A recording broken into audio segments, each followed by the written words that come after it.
Hai guys, gue Michelle and welcome back to Michi Kids YouTube channel. Jadi di video kali ini gue mau nge-review dan juga ngerakit keyboard 65% dengan rotary knob.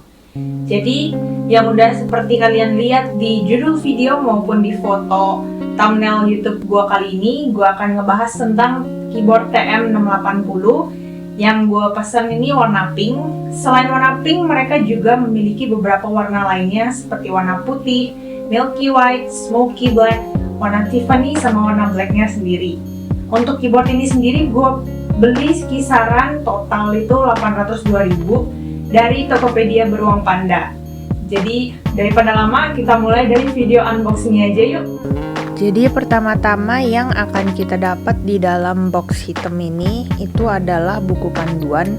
Buku panduan ini dalam bahasa Mandarin dan Inggris, jadi panduannya juga udah cukup lengkap untuk ganti lighting, sama juga untuk shortcutnya udah ada semua di dalam buku panduan.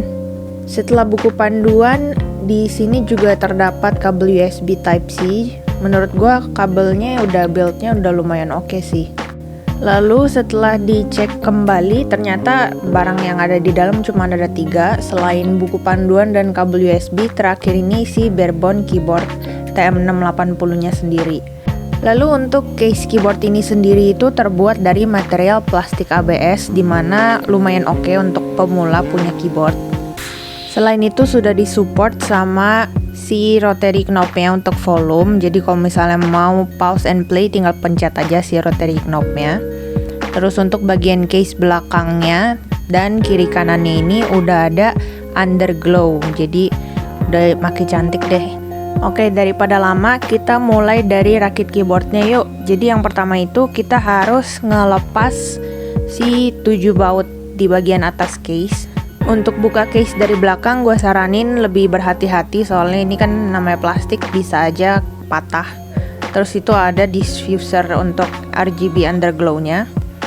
Setelah itu kita copotin 3 baut di PCB-nya. Ini lumayan susah sih, jadi hati-hati lagi. Untuk copotin PCB-nya juga jangan lupa untuk copotin si rotary knob-nya. Ini agak susah sih menurut gue, lepasin si rotary knob-nya mesti dipelintir dulu baru kebuka. Oh ya, by the way, keyboard ini juga merupakan keyboard tipe tray mount, dimana keyboard tray mount ini biasanya PCB-nya itu dibautin ke casingnya langsung. Jadi kalian harus copotin si belakang PCB-nya baru bisa ke casingnya sendiri. Untuk stabilizernya sendiri mereka menggunakan plate mount stabilizer.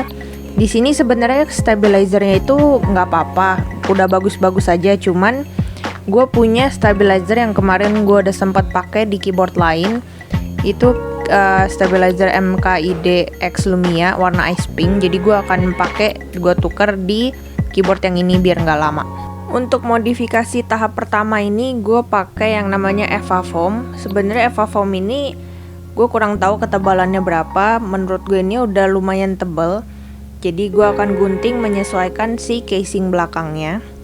Setelah gunting menyesuaikan si case belakangnya, jangan lupa kasih celah untuk nanti si skrunya masuk. Jadi jangan lupa dibolongin. Jadi kalau misalnya ada yang nanya kenapa sih pakai Eva Foam, biasanya ini digunakan di case keyboard yang menggunakan bahan dasar plastik sih, jadi bisa mengurangi suara dari gemaan si keyboardnya.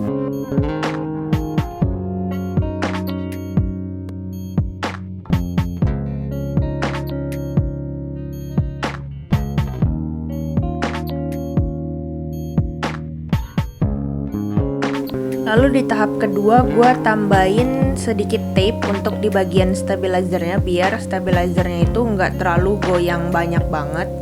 Ini sebenarnya nggak terlalu perlu sih, cuman gue tambahin aja.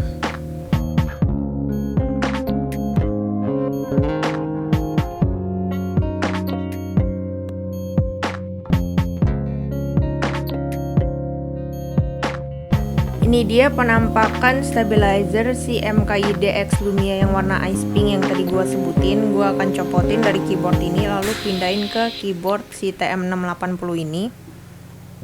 Sebelum gue pasang si stabilizernya, gue juga ngebautin lagi si PCB dengan case atasnya. Lalu ini tahap ketiga gue modnya ini gue pakai tab mod. Sebenarnya gue pakainya cuman satu lapis. Kenapa cuman satu lapis? Karena menurut gue si Eva Foam ini udah ketebalan, dan kalau misalnya gue tambahin tape modnya 2 lapis bisa jadi case nya nggak ketutup. Jadi gue pakainya satu lapis, lalu baru masukin si stabilizernya. Karena di bagian stabilizer ini ada yang goyang-goyang, jadi gue coba tambahin lagi si tape modnya dikit-dikit di bagian ujung stabilizer biar nggak terlalu goyang.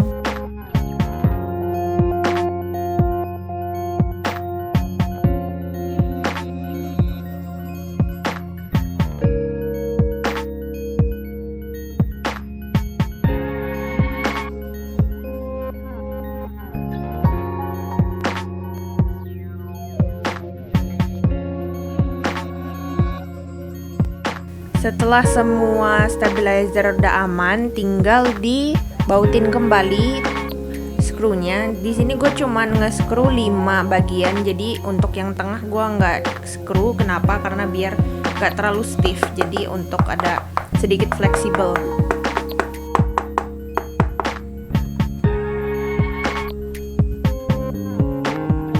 Lalu lanjut ke switch. Di sini gue pakai switch linear KTT Rose. Ini per switchnya 3.200, jadi lumayan murah untuk switch linear. Switch ini juga udah gue loop pakai Krytox 205 grade 0 dan juga 105 di springnya. Karena semua tahap modifikasi sudah gue kerjakan, jadi ini bagian funnya, yaitu masangin switch dan juga keycapsnya.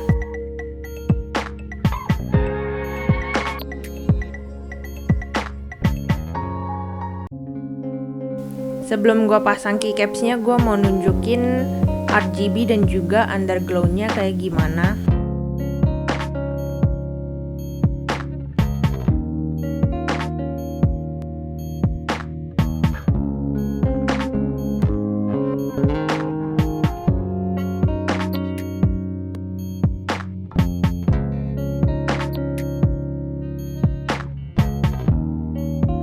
Menurut gue pribadi untuk keyboard dengan harga segini sih udah lumayan bagus dan gue suka.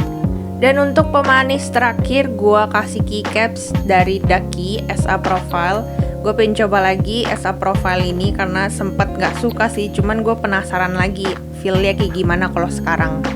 Cuma untuk keycaps si Ducky-nya ini gak support key shift yang 1,75U, jadi gue harus pakai keycaps SA lainnya. Jadi kebetulan gue juga punya si keycaps SA Profile dari Paradox, jadi udah lumayan menutupin sih warnanya.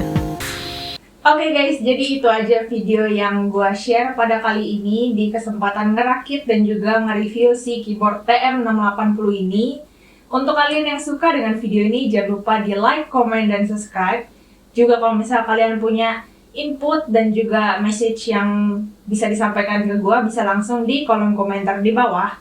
Dan juga kita langsung mulai video sound testnya, mulai dari yang sebelum dan sesudah dirakit. Jadi see you in the next video and bye bye.